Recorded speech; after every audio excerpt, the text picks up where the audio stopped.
All right, welcome to Ask Solar Mike. Today what we're going to talk about is what can you use to persuade a customer to start making a new decision or to move or to be influenced or to buy your product. Mike, I want you to think of this. If I walked up to you just now and I said, hey, would you be interested in buying these boxing gloves? You might, maybe not be that interested, okay? But if I took you to watch Rocky for the very first time, you've never been there, you've never seen Rocky, and then you walk in and you watch this tremendous movie. And by the time you come out, you're like super excited, you're swinging your fists and stuff, and you're all in the game, and I can walk up to you and I'm like, hey man, that was a great movie, right? And you're like, yeah man, I loved it. It's like, hey, would you be interested in buying these boxing gloves? Your chances, if you think about it, your chances of becoming very interested in that moment would have been substantially higher. And what happened is you heard a story that opened your mind and caused you to be open in that moment so you could be persuaded. So to help a customer move forward, you need to learn how to take and to tell stories. And so I'm going to have to work this up for Arizona, but I'll show you this for example. Right here, here are stories that I use all the time that are very compelling that would help a customer move. Let me try this story on you. If you were standing in the road and I said, hey man, there's a semi coming 60 miles an hour down the road, you probably ought to get out of the way before you get killed. Would you move? And you're probably going to say yes. See, that story was so strong and so compelling that you would have been a moron not to move. Like, you got to figure out how to create a story so compelling that it would be stupid for a person not to buy your product. And so here's stories. I've got these 5 that I use all the time, okay? So right here, this right here shows you Utah.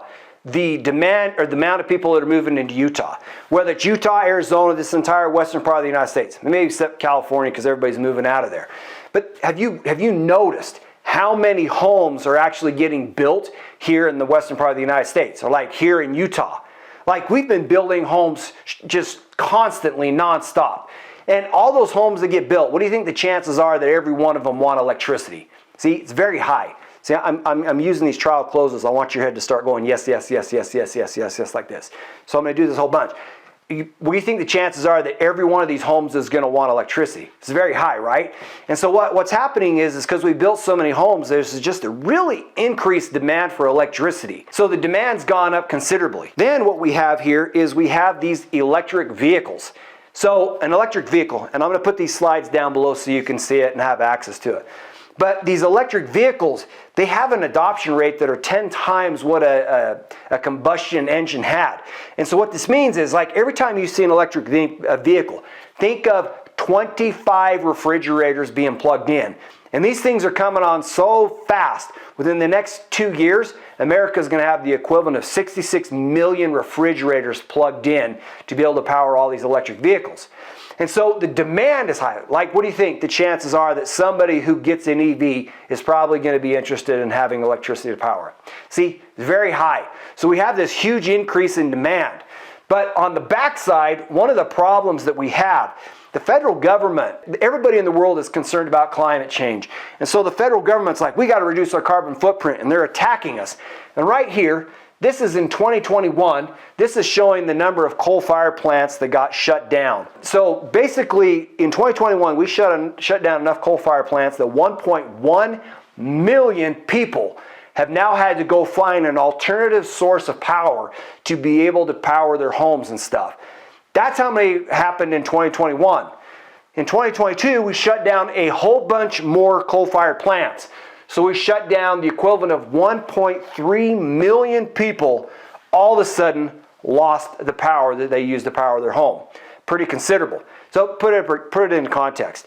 Okay, in those 2 years, we've lost it's about 2.6 million people had to go packing looking for a new source of power. Utah has 3 million people in it. We almost wiped out the equivalent of all the power in Utah in the last 2 years. The plan is, going forward, by 2029, they are taking or shutting down coal-fired plants, which is the equivalent of 20 million people losing all of their power source. This, I'll put it in perspective how big this is. 20 million people is like all of Idaho, all of Utah, all of Colorado, all of New Mexico, all of Arizona, and all of Nevada losing their power. 6 states all of a sudden in that window, poof, no more power. That's how much is actually getting turned off. And so you look at California, you're like, oh, why do you guys got brownouts and blackouts? Problem is they've got no power, okay? There's not enough. We keep shutting stuff down and we can't bring assets back online, so it's creating this shortage. The other piece that's coming into play is the hydropower dams. So you can see coal's in trouble, hydropower dams are in trouble. This whole western part of the United States has been in a 30-year drought. If you looked at down there at Lake Powell, the water is so low that they shut down all the docks except one for you to be able to get a boat in the pond. I don't even think you can actually put a boat on the pond anymore because the water's so low. That dam is a hydropower dam, and what it does is it generates electricity. There's 825,000 people that pull their electricity from that dam. It has 18 turbines. 15 turbines have been turned off because there's not enough water to power them. So we've got 3 left on. And those 3, so all the people that were getting power from that, they're left packing, trying to figure out, where do I get power again? So the power is drying up. The problem is right here in this article, it talks about that as of July of this year, that it's very likely that those hydropower dams will completely turn off because there's not enough water to run through the turbine. So you got Lake Powell here, and if you go downstream, the Lake Powell is connected to this one that's called Lake Mead. It's a massive, one of the largest, it's actually the largest lake in the entire United States, hundreds of thousands of miles. It's like stupid large. Okay, 1.3 million people pull their electricity from that dam. The water is so low that they won't even allow you to film. You can't even film down there without obtaining a permit in advance. The problem is that water is so low that those hydropower dams are actually, like all these people that were pulling power from, they've gone packing. They have to go to a new place, new location to find this power. And so those 2 dams are in danger of actually turning off this year. Let's take and talk about Russia. Whenever you think of Russia, and you notice this war going on, think of Russia, it is a large gas can. That's literally what Russia is a big old gas can. Problem is they've stirred things up so much that the United States and our allies, we are no longer buying Russian oil. We put a ban on all of it. And then the Nord Stream pipeline got popped or got blown up, and so collectively, all this oil that we use to manufacture things, like to put gas in our cars, diesel, like everything you can think of, all of a sudden there's a shortage of it. And so it's been pushing up the cost of energy. So if you take a look at your natural gas bill, I went and looked at mine. I used less power in 2018 than I used in this last month. And my bill back then was $275. My current bill is $440.77. And that's, I probably should find a 2020 bill so I can see it, because that's really when it happened. Because there's a shortage of fuel in the world now that we're not buying gas from Russia. All of a sudden, natural gas has gone up exponentially. Like, people's natural gas bills have gone up 80% in the last 2 years. Part of the natural gas is since we shut down coal-fired plants, and since we went in and the hydropowers are not working, so collectively hydro and coal are in trouble. So then what happens is all this natural gas has got to get funneled up inside these natural gas generating or electricity generation plants, okay? The problem is, like, there's this one right here that's by me. It's here in Payson. And what it is that thing was designed to handle or offset peak demand, meaning like when all of a sudden electricity gets really high, there's a lot of demand for it, that thing turns on and just powers it. Problem is we don't have enough electricity, so that thing runs 24/7, 365 days a year. The problem is we are liquidating the asset. It was not designed to run 24/7 like that. But that's what we're doing. We're pushing these things to the max. So we're liquidating the asset. We're running it harder than it was ever designed. Then when it goes down for maintenance, it goes down for far longer than we ever expected. It costs far more than we ever anticipated it costing, and then it comes back online. But because it's consuming so much natural gas right now, and the cost of natural gas has doubled, the cost of generating that electricity has doubled. So like my utility, they literally just rolled out a 40% rate increase. Next year, they expect to do a 60% rate increase. That is going to go all across the board, all the way across the West. And I'll show you one of the key elements that's pushing this or driving this. So you got right here, California. California, things changed in 2022. So, you know, California is like trying to be green, trying to preserve the planet, trying to do all these wonderful things that we really appreciate. Well, they finally realized they have so many brownouts, so many blackouts, that they lifted the handcuffs off them last year and they said, I don't care where you get it. Go buy electricity. I don't care if it's coal, I don't care if it's diesel, I don't care if it's natural gas, go buy it wherever you can. So what they did is they reached out into the marketplace and they scooped up contracts where you, me, and all these other utilities used to source power from it where we needed it. They scooped them all up trying to send it back to California. Problem is we are now competing with California, with California's rates to buy electricity because there's straight up not enough electricity. You see what I'm saying?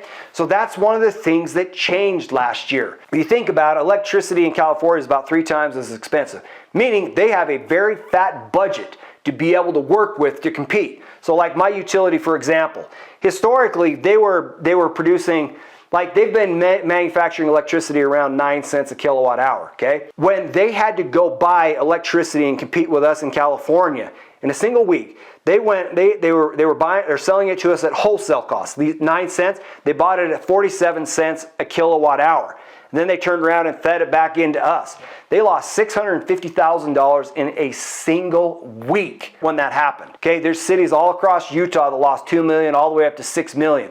And so these utility companies are straight up in panics because they can't afford to lose that much money. And the big triggering event is the problem in California of them not bringing assets online. They are now in our markets buying up our electricity, and that's contributing to driving it up. So these are key things that are taken and transpiring, okay? I'm going to give you a couple more stories. So you can see right here. So problem, huge increase in supply or demand. All these houses, all these electric vehicles, huge increase in demand. The supply is diminishing. Hydro is not producing. Coal-fired plants are getting shut down. We're not buying gas from Russia, okay? The only solution in between here is they want to get access to a nuclear power plant. So my utility, like Utah, is counting on buying ownership in a nuclear power plant that's going up in Idaho. That's 5 to 10 years out before it can get it. Like 5 is the best case scenario. It's most likely 10. So when I talk to my utility company, here's the layout. We did a 40% rate increase this year. Next year, they expect a 60% rate increase as all of a sudden everybody's out trying to buy this power. Think of it this way. Like if there's a popular concert comes into town and all the tickets sell out, right? And then somebody starts selling those tickets on eBay. What do you think the price of those tickets are going to be? They're going to go at? Much, much higher, right? That's what's happening.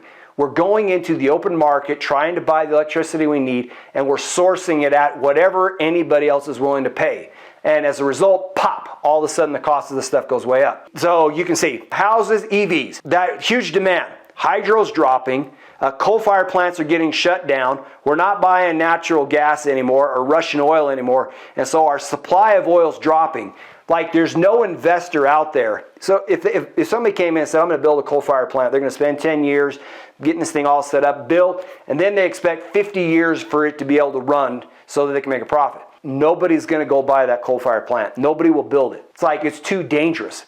So you say, okay, well, what about a natural gas power plant? It's too dangerous. It's got a carbon footprint, so nobody's willing to put up the money to build a natural gas power plant because it has to create an ROI.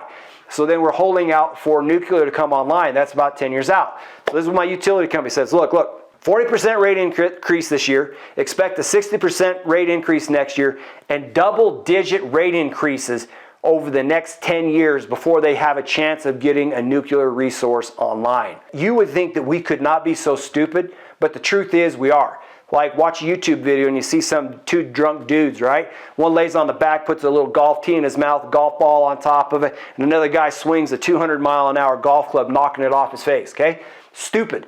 But you wouldn't think a rational person would do it, but here we are doing the exact same dumb thing. Here's another story. This is one of the things that's going wrong in the world right now.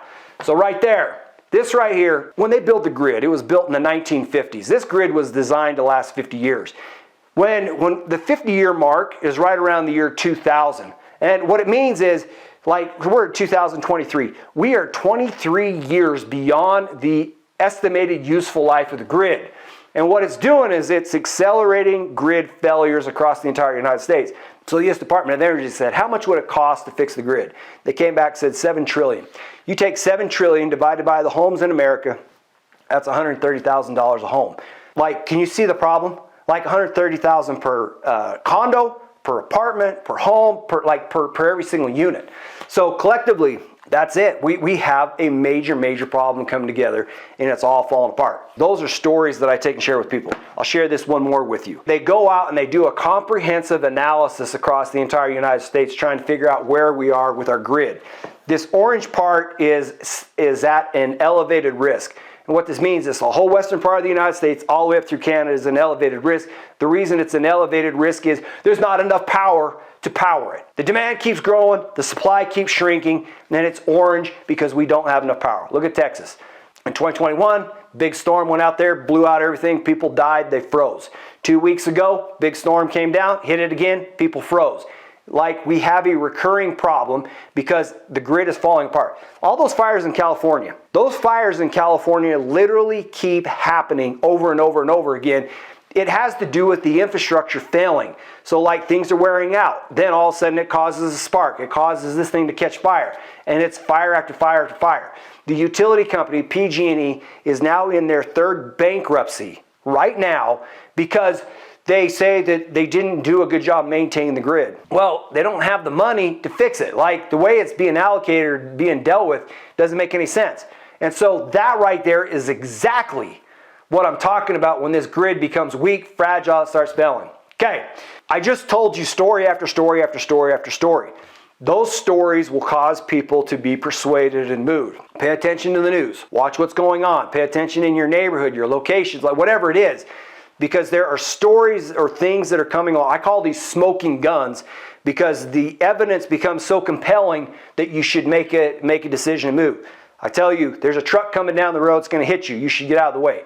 Like, you would move out of the way unless you're dumb, okay? I tell you stuff like this, like solar panels. I put solar up on a roof. They don't care who the president is. They don't care if there's inflation. They don't care about any of that. They do one thing only. That's generate electricity. Storytelling. That's how you cause people to move.